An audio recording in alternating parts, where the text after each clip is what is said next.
What's happening, my fellow thinkers? Ever feel like life's throwing you curveballs faster than you can dodge them? Like your mind's a runaway train, your emotions are a roller coaster, and you're just along for the ride? Don't stress. The Stoics have been there.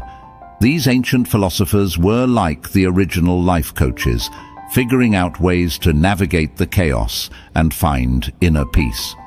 As Marcus Aurelius put it, the happiness of your life depends upon the quality of your thoughts. In today's video, we're continuing our self-development series from the previous episodes.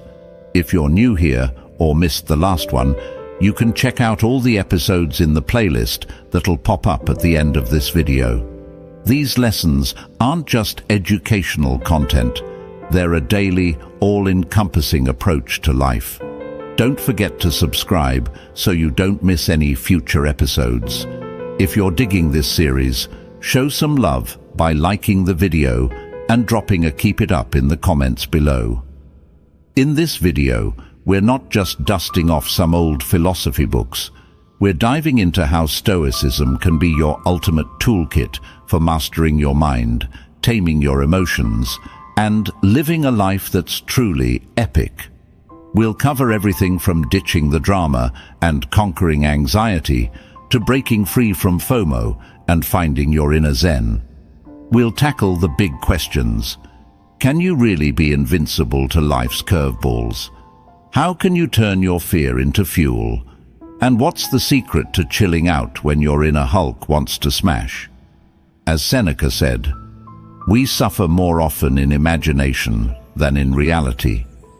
So if you're ready to upgrade your mental software, level up your emotional intelligence, and live a life that's less about reacting and more about thriving, hit that like button, subscribe, and let's get this Stoic party started. Remember, as Epictetus said, it's not what happens to you, but how you react to it that matters. Let's make how you react truly matter. Lesson 1. You don't have to stay on top of everything. Permission to chill, philosophically.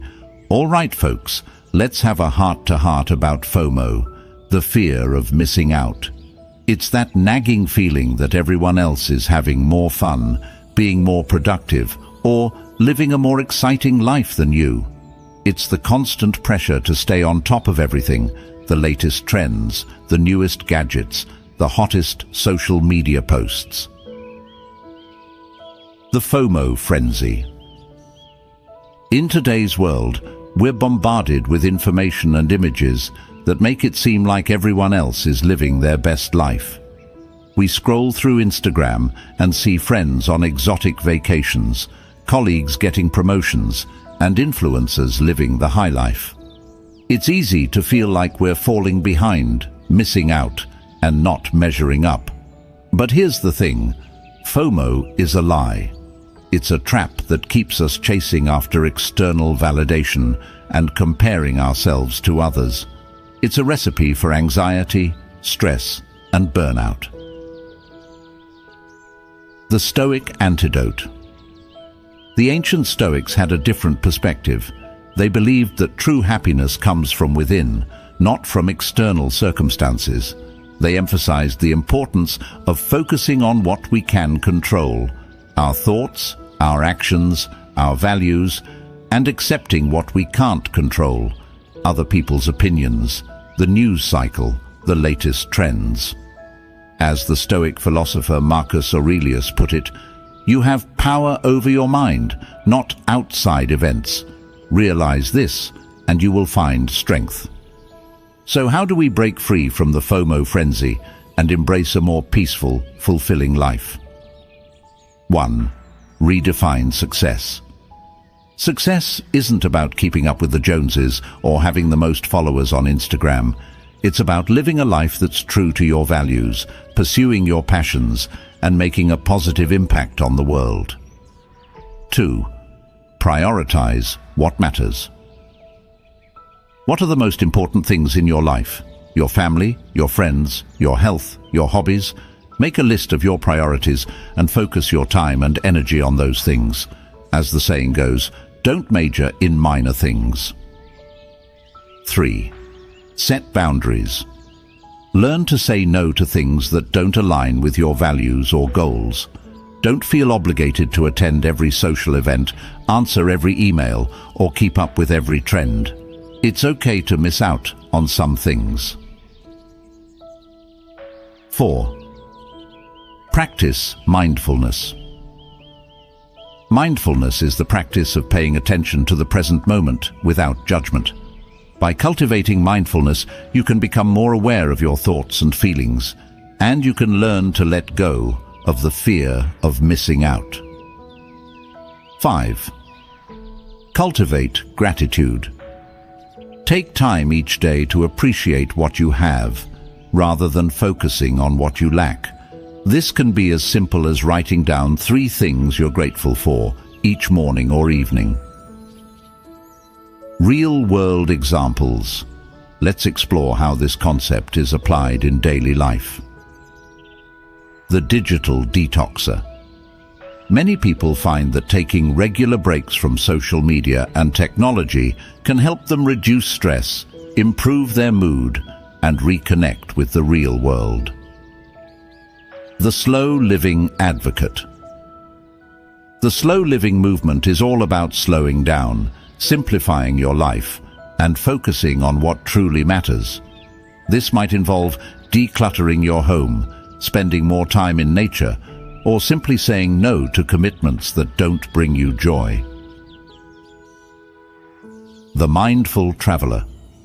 Mindful travel is about being present in the moment, savoring experiences, and connecting with the local culture. It's about slowing down and enjoying the journey, rather than rushing from one tourist attraction to the next. The bottom line. You don't have to stay on top of everything. In fact, trying to do so is a recipe for burnout and unhappiness. By redefining success, prioritizing what matters, setting boundaries, practicing mindfulness, and cultivating gratitude, you can break free from the FOMO frenzy and create a life that's more meaningful, fulfilling, and joyful. As the philosopher Seneca said, "It is not the man who has too little, but the man who craves more that is poor." Lesson 2. Philosophy as Medicine of the Soul, your DIY therapy session, minus the copay. All right, folks, let's talk about philosophy. No, we're not talking about dusty old books or abstract theories, although those can be cool too. We're talking about philosophy as a practical tool for living a better life, a kind of medicine for the soul. The soul's pharmacy. Think of philosophy as a pharmacy stocked with remedies for all sorts of mental ailments. Feeling anxious? Try a dose of Stoicism. Struggling with meaninglessness? Existentialism might be your prescription. Overwhelmed by desire? A little Epicureanism could be just what the doctor ordered. But how does philosophy actually work as medicine? 1. Diagnosis. Philosophy helps us diagnose the root causes of our suffering. Are we plagued by irrational fears? Are we chasing after fleeting pleasures? Are we caught up in the rat race of comparison and competition? By examining our thoughts and beliefs, we can identify the underlying causes of our unhappiness. 2. Treatment. Once we've diagnosed the problem, philosophy offers a variety of tools and techniques for healing. This might involve challenging our assumptions, reframing our perspectives, practicing mindfulness, or cultivating virtues like courage, compassion, and wisdom. 3. Prevention. Philosophy isn't just about treating existing problems. It's also about preventing future ones.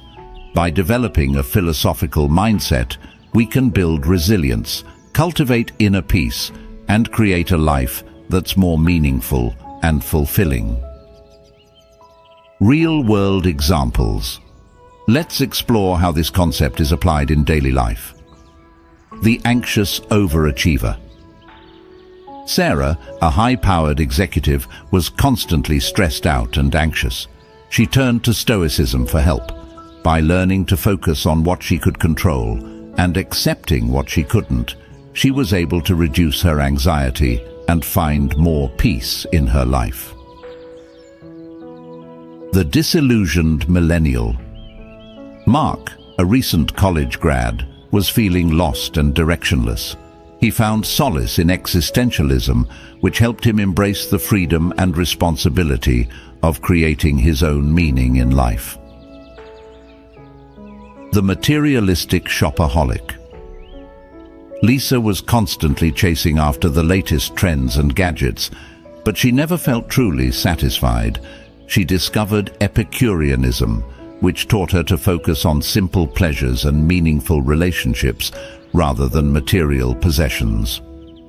How to use philosophy as medicine, your DIY prescription. 1. Read widely.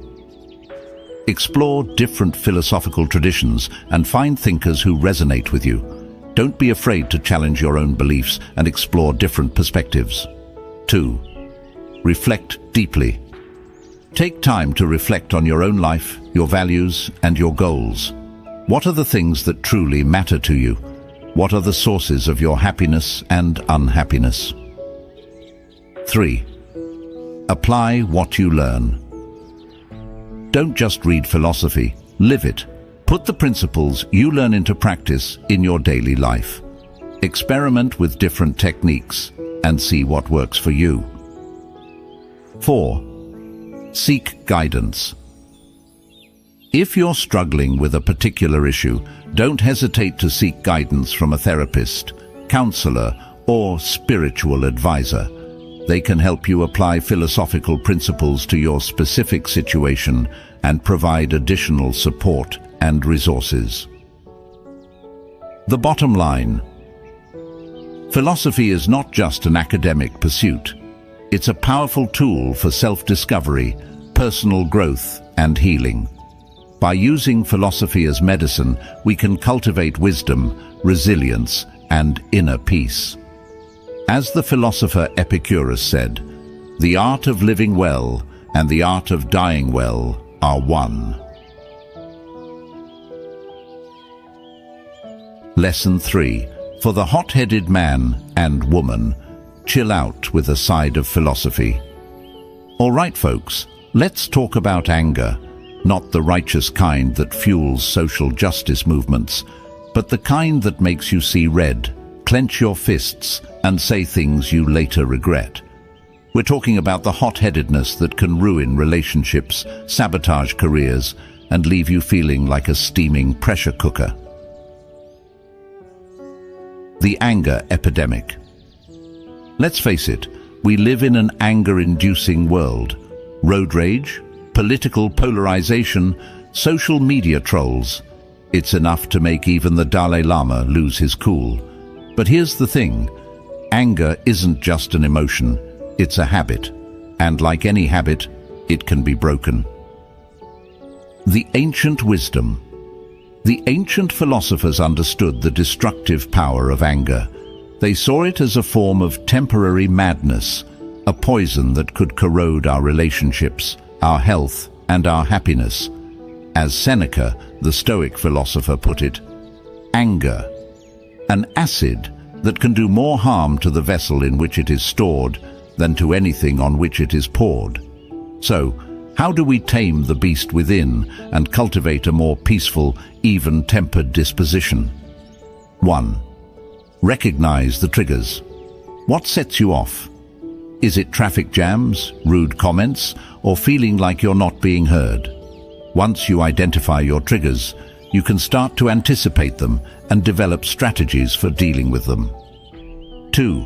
Pause and breathe. When you feel anger rising, take a moment to pause and breathe deeply.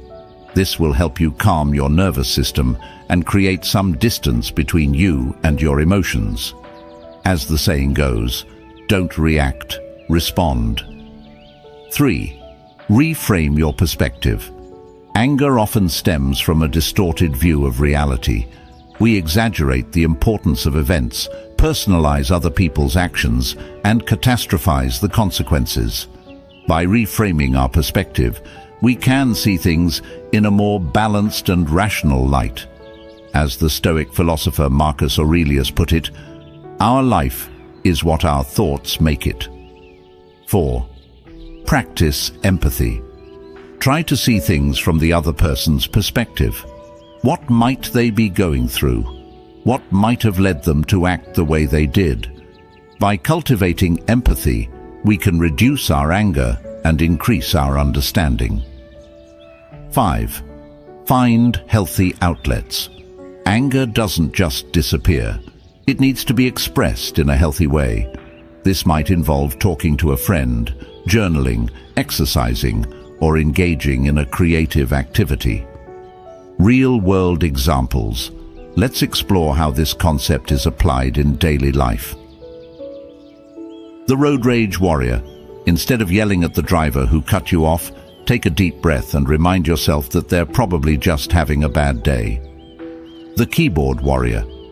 Before you fire off that angry tweet or comment, take a moment to consider whether it's really worth it. Will it actually change anything, or will it just add more negativity to the world? The frustrated parent.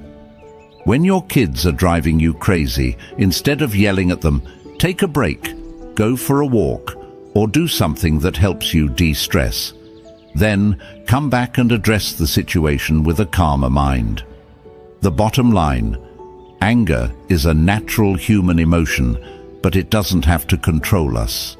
By recognizing our triggers, pausing and breathing, reframing our perspective, practicing empathy, and finding healthy outlets, we can tame our tempers and cultivate a more peaceful, joyful life.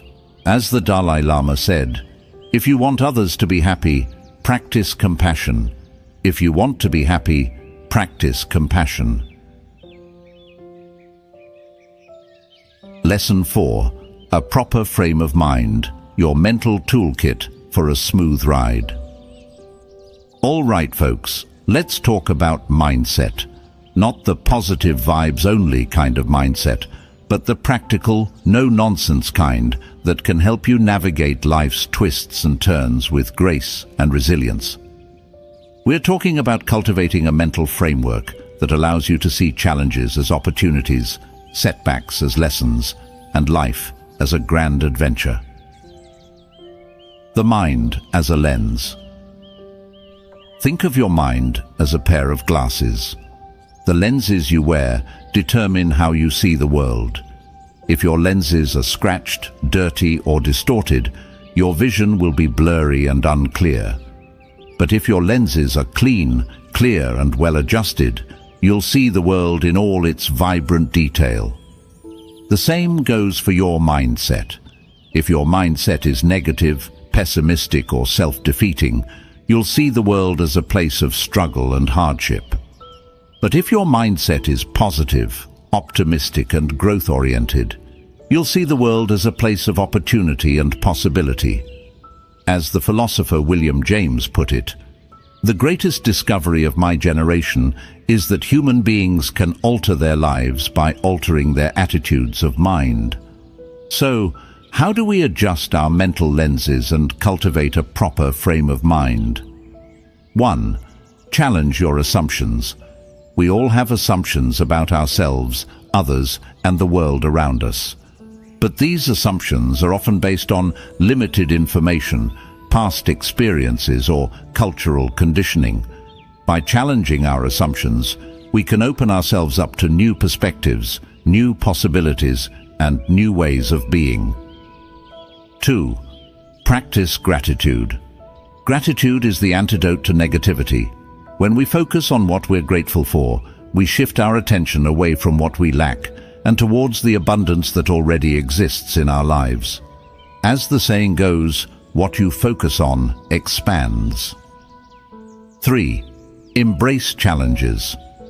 Challenges are not obstacles, they're opportunities for growth. When we embrace challenges, we learn new skills, build resilience, and expand our comfort zones. As the philosopher Nietzsche said, "That which does not kill us makes us stronger." 4. Cultivate optimism. Optimism is not about denying reality or pretending that everything is perfect. It's about choosing to focus on the positive, to see the silver lining in every cloud, and to believe in our ability to overcome adversity. As the psychologist Martin Seligman put it, optimism is a learned skill. 5. Practice self-compassion. We all make mistakes, experience setbacks, and have bad days. Instead of beating ourselves up, we need to practice self-compassion. This means treating ourselves with the same kindness and understanding that we would offer to a friend. Real-world examples. Let's explore how this concept is applied in daily life. The laid-off optimist. Instead of wallowing in self-pity, the laid-off optimist sees this as an opportunity to explore new career paths, learn new skills, and reinvent themselves. The resilient entrepreneur. When faced with setbacks and failures, the resilient entrepreneur doesn't give up. They learn from their mistakes, adapt their strategies, and keep moving forward. The grateful cancer survivor. The grateful cancer survivor doesn't focus on the pain and suffering they've endured. They focus on the love and support they've received, the lessons they've learned, and the opportunity to live each day to the fullest. The bottom line.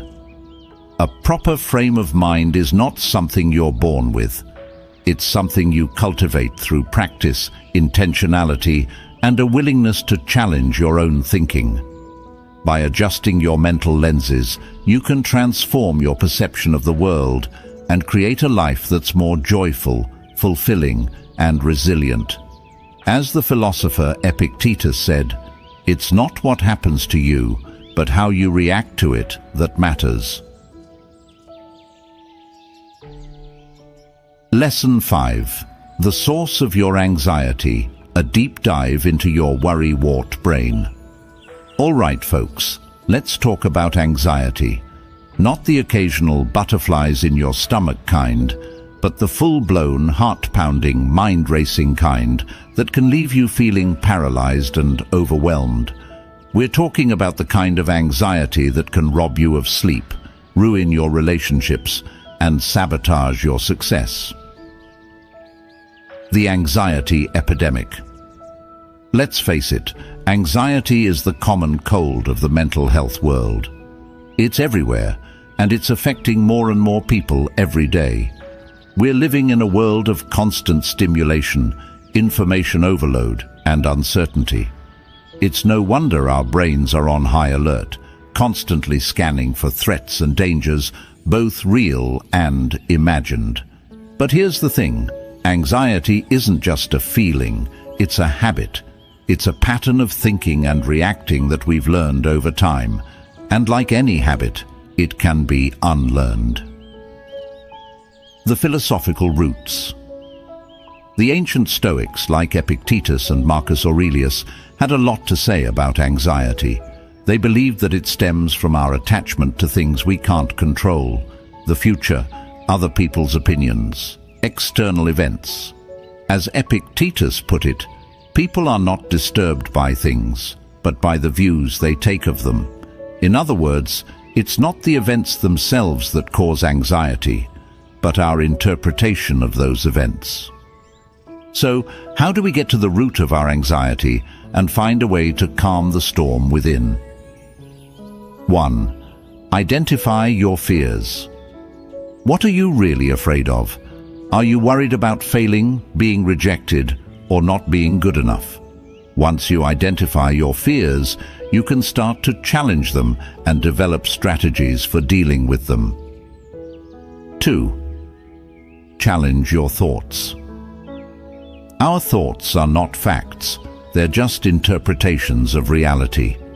When you're feeling anxious, pay attention to your thoughts. Are they based on evidence, or are they just assumptions and fears?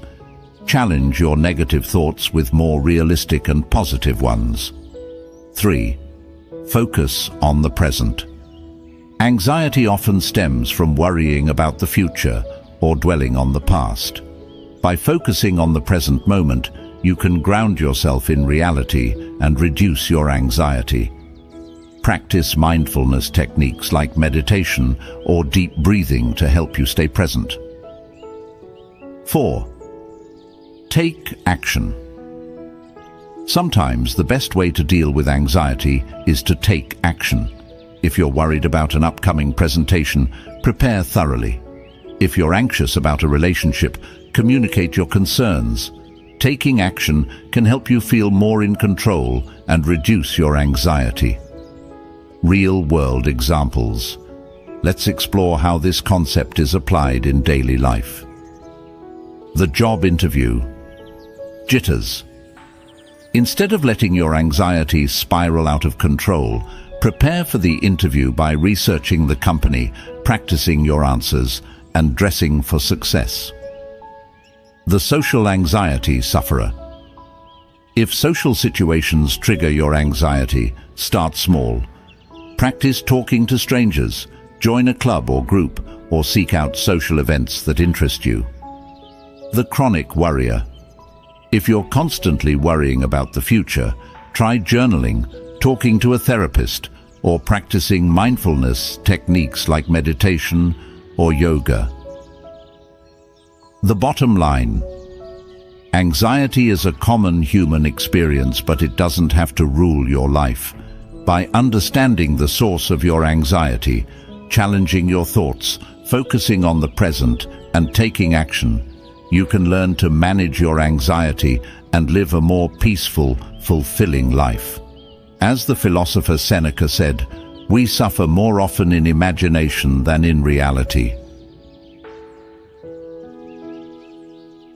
Lesson 6. On being invincible, your philosophical armor against life's curveballs.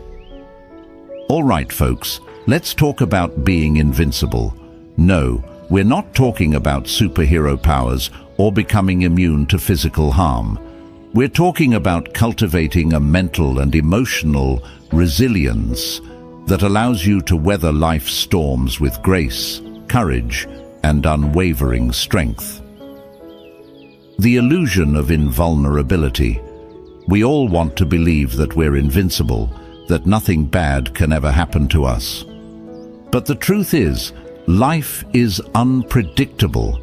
We face setbacks, disappointments, and even tragedies. And if we're not careful, these events can shatter our sense of self and leave us feeling broken and defeated. But here's the thing, true invincibility doesn't come from avoiding pain or suffering. It comes from facing it head-on, learning from it, and growing stronger as a result. The Stoic Shield.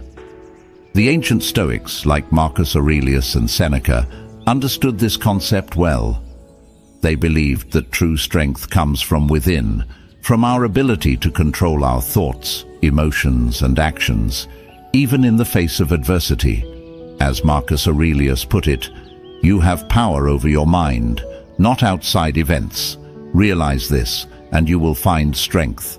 So how do we cultivate this stoic shield of invincibility? 1. Embrace adversity. Challenges are not obstacles, they're opportunities for growth. When we embrace adversity, we learn new skills, build resilience, and discover our hidden strengths. As the saying goes, what doesn't kill you makes you stronger. 2. Focus on what you can control.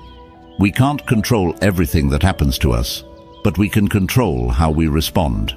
We can choose our attitude, our thoughts, and our actions. By focusing on what we can control, we empower ourselves and reduce our sense of helplessness. 3. Practice amor fati. Amor fati is a Latin phrase that means love of fate. It's the idea of accepting everything that happens to us, both good and bad, as part of our life's journey. By embracing amor fati, we can find meaning and purpose even in the most difficult circumstances. 4. Cultivate virtue. The Stoics believed that virtue is the key to a good life. By practicing virtues like courage, wisdom, justice, and temperance, we can develop a strong moral compass and live a life of integrity and purpose. 5. Find your inner strength. We all have inner strength, even if we don't always realize it. By tapping into our inner resources, we can overcome challenges, achieve our goals, and live a life that's truly invincible. Real-world examples. Let's explore how this concept is applied in daily life. The resilient athlete. After a devastating injury, the resilient athlete doesn't give up on their dreams. They rehab diligently, adapt their training, and come back stronger than ever. The courageous activist. The courageous activist faces opposition, threats, and even violence, but they refuse to be silenced. They stand up for what they believe in, even when it's difficult or unpopular. The survivor. The survivor of trauma or abuse doesn't let their past define them. They seek help, heal their wounds, and use their experiences to help others. The bottom line. Being invincible is not about being immune to pain or suffering. It's about developing a mental and emotional resilience that allows you to face life's challenges with courage, grace, and unwavering strength. As the philosopher Nietzsche said, "He who has a why to live can bear almost any how." So, find your why, embrace your challenges, and become the invincible hero of your own story. Lesson 7. Steady your impulses, your inner zen, master's guide to chill. All right, folks, let's talk about impulses. No, not the buy now button on Amazon or the urge to binge watch your favorite show. We're talking about those knee-jerk reactions, those split-second decisions, those sudden urges that can lead us down some pretty gnarly paths. The impulse roller coaster. We live in a world that's designed to trigger our impulses. Ads bombard us with promises of instant gratification. Social media feeds tempt us with endless distractions, and our phones buzz with notifications that demand our immediate attention. It's like being on a roller coaster of constant stimulation, with our impulses in the driver's seat. But here's the thing. Impulses are often irrational, short-sighted, and driven by emotions rather than logic. They can lead us to make choices we later regret, damage our relationships, and sabotage our goals. The philosophical brake pedal. The ancient philosophers, like Socrates and Aristotle, understood the importance of self-control and moderation. They believed that our impulses, if left unchecked, could lead us astray from the path of virtue and happiness. As Socrates put it, the unexamined life is not worth living, but we could also say, the unexamined impulse is not worth following. So how do we pump the brakes on our impulses and cultivate a more mindful, intentional way of being? 1. Pause and reflect. When you feel an impulse arising, don't just act on it. Take a moment to pause, breathe, and reflect. Ask yourself, is this really what I want? What are the potential consequences of this action? Is there a better way to respond? 2. Identify the underlying need. Often, our impulses are driven by underlying needs. The need for connection, the need for validation, the need for pleasure. By identifying the need behind the impulse, we can find healthier and more sustainable ways to meet it. 3. Practice delayed gratification. The ability to delay gratification is a key component of self-control. Instead of giving in to every impulse, practice waiting, saving, and working towards your goals. As the saying goes, good things come to those who wait. 4. Cultivate mindfulness. Mindfulness is the practice of paying attention to the present moment without judgment. By cultivating mindfulness, you can become more aware of your impulses and choose how to respond to them. 5. Build healthy habits. Replace impulsive behaviors with healthier habits. If you tend to impulse shop, create a budget and stick to it. If you're prone to emotional outbursts, practice relaxation techniques like yoga or meditation. Real-world examples. Let's explore how this concept is applied in daily life. The hangry shopper. Instead of grabbing that candy bar at the checkout counter, pause and ask yourself if you're really hungry or just bored. If you're hungry, choose a healthier snack. If you're bored, find a more productive way to pass the time. The reactive texter. Before you send that angry text, take a deep breath and count to 10. Then, reread the message and consider whether it's really necessary or helpful. The impatient driver.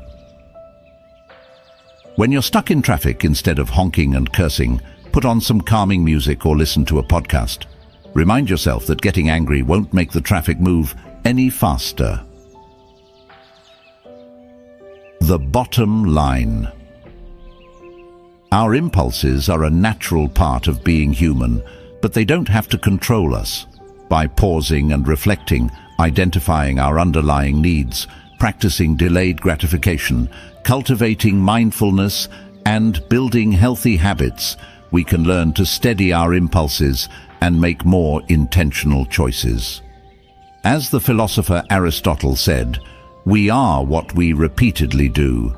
Excellence, then, is not an act, but a habit. Lesson 8. Don't seek out strife. Your drama detox with a philosophical twist. All right, folks, let's talk about drama. No, we're not talking about the latest reality TV show or celebrity gossip. We're talking about the unnecessary conflict, the petty arguments, the pointless bickering that can drain our energy, sour our relationships, and leave us feeling like we've been run over by a truck. The drama magnet.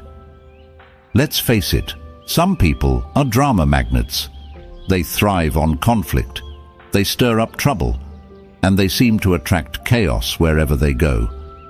But even if you're not a drama magnet, you've probably encountered your fair share of drama in your life.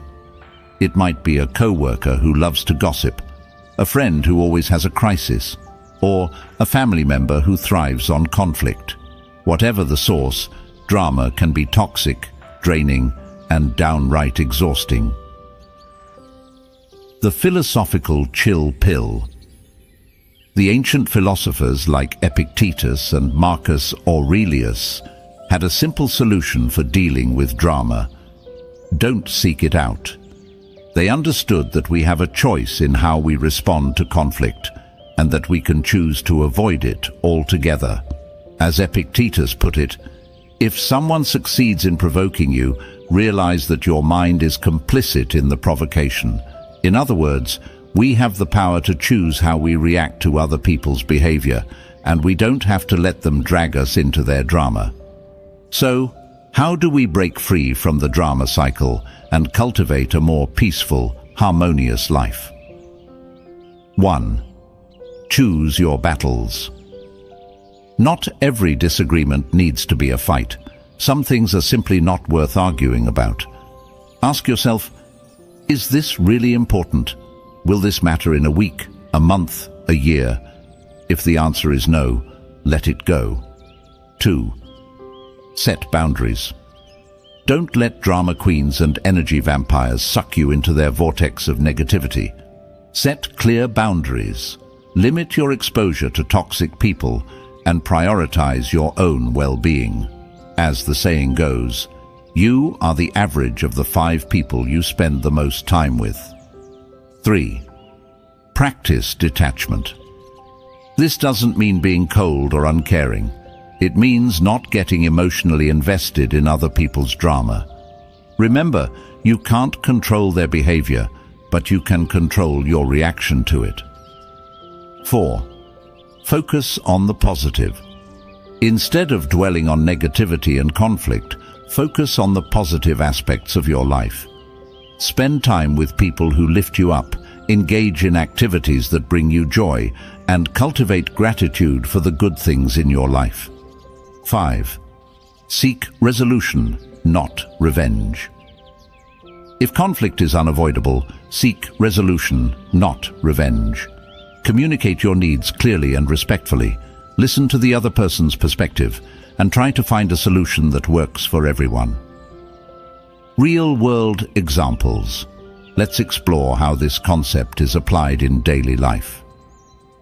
The office gossip. Instead of engaging in gossip, change the subject or excuse yourself from the conversation. The drama queen friend. When your friend starts venting about their latest drama, listen with empathy, but don't get sucked into their negativity. Offer support, but don't fuel the fire. The toxic family member. If you have a family member who constantly creates drama, limit your interactions with them, set boundaries, and prioritize your own mental health. The bottom line, life is too short to waste on drama. By choosing your battles, setting boundaries, practicing detachment, focusing on the positive, and seeking resolution, you can create a more peaceful, harmonious life. As the philosopher Marcus Aurelius put it, the happiness of your life depends upon the quality of your thoughts. So, choose your thoughts wisely, and don't let drama steal your joy. Lesson 9. Fear is a self-fulfilling prophecy. Don't let your brain be a jerk. All right, folks, let's talk about fear. Not the healthy kind that keeps us from jumping off cliffs or petting wild tigers. We're talking about the irrational, paralyzing kind that keeps us stuck in our comfort zones, second-guessing our decisions, and living a life that's smaller than we deserve. The fear monster.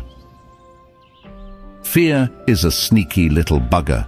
It whispers doubts in our ears, paints worst-case scenarios in our minds, and convinces us that we're not good enough, smart enough, or brave enough to pursue our dreams.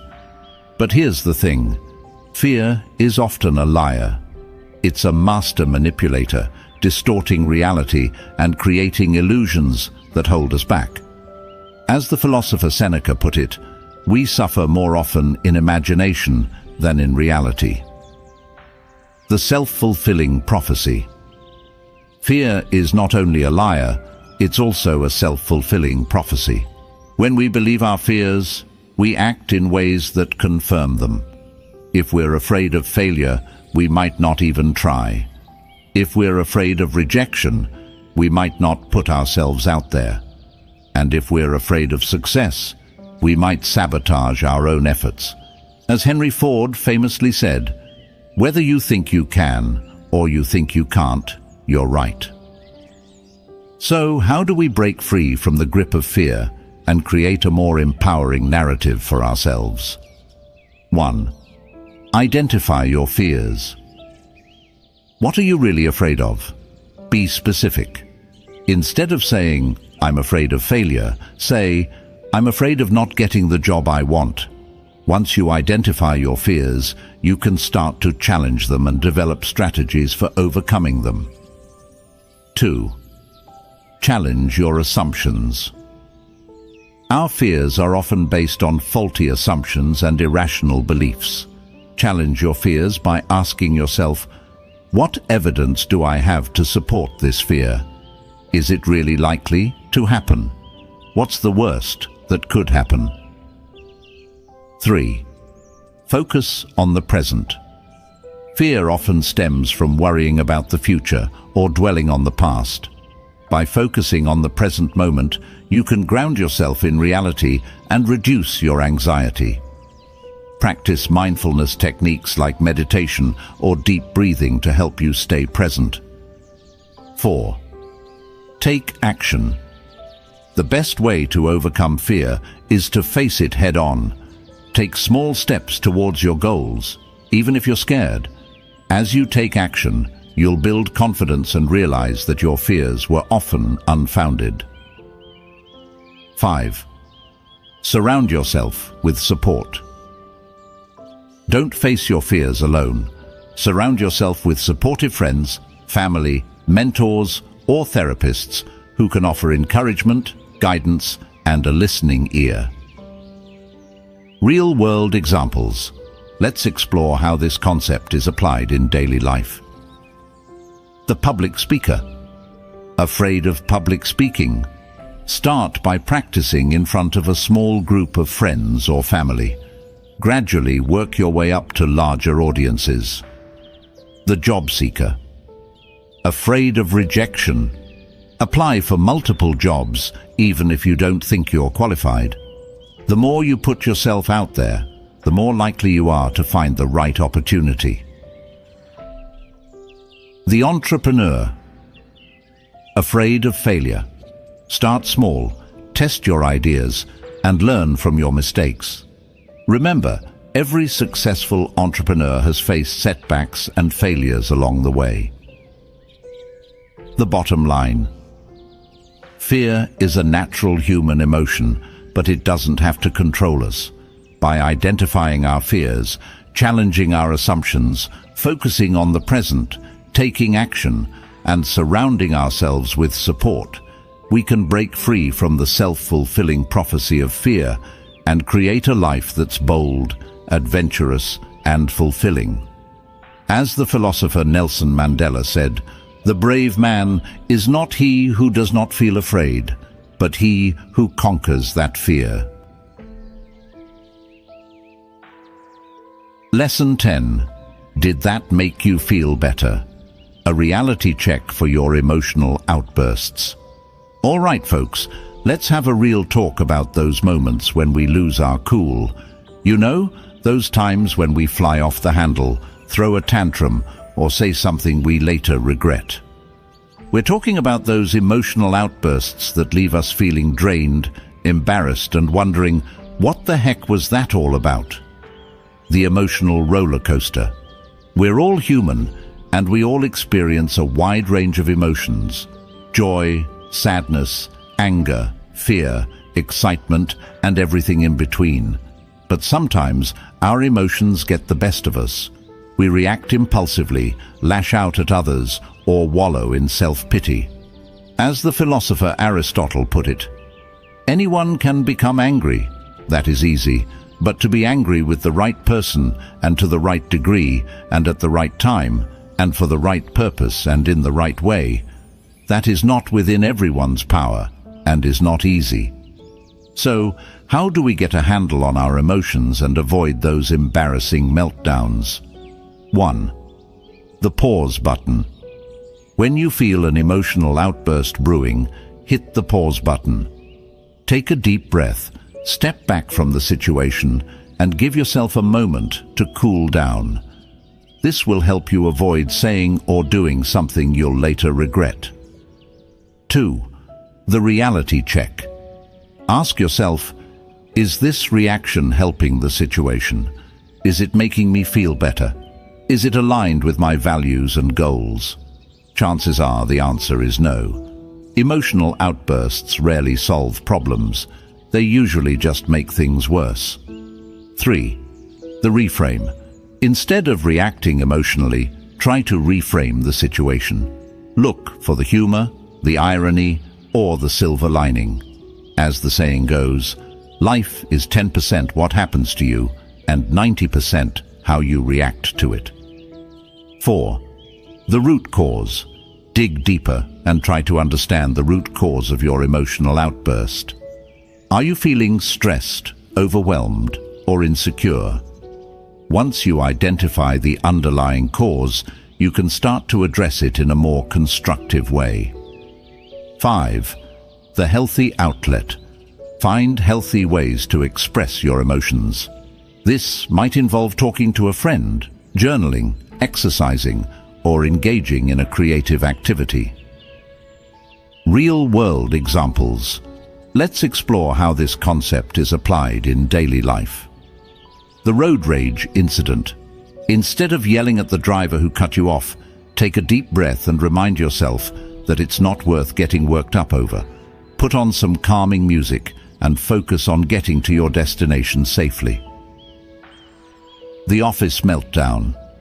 If you're feeling overwhelmed at work, take a break, step outside for some fresh air, or talk to a trusted colleague. Don't let your emotions dictate your actions. The family feud. Instead of engaging in a heated argument with your family member, take a step back and try to understand their perspective.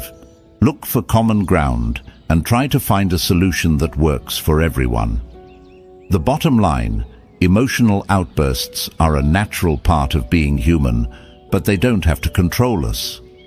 By hitting the pause button, checking in with reality, reframing our perspective, addressing the root cause and finding healthy outlets, we can learn to manage our emotions and respond to challenging situations with grace and composure.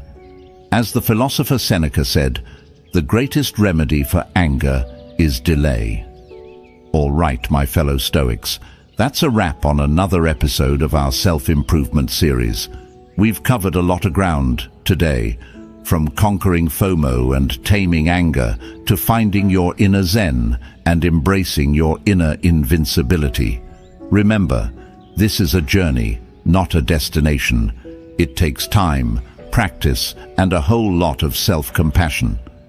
But trust me, the rewards are worth it. When you start applying these Stoic principles to your life, you'll notice a shift. You'll feel calmer, more centered, and more in control. You'll start to see challenges as opportunities, setbacks as lessons, and life as a grand adventure. So, keep practicing, keep learning, and keep growing. And don't forget to like this video, subscribe to my channel, and hit that notification bell so you never miss an episode. Until next time, stay stoic, my friends.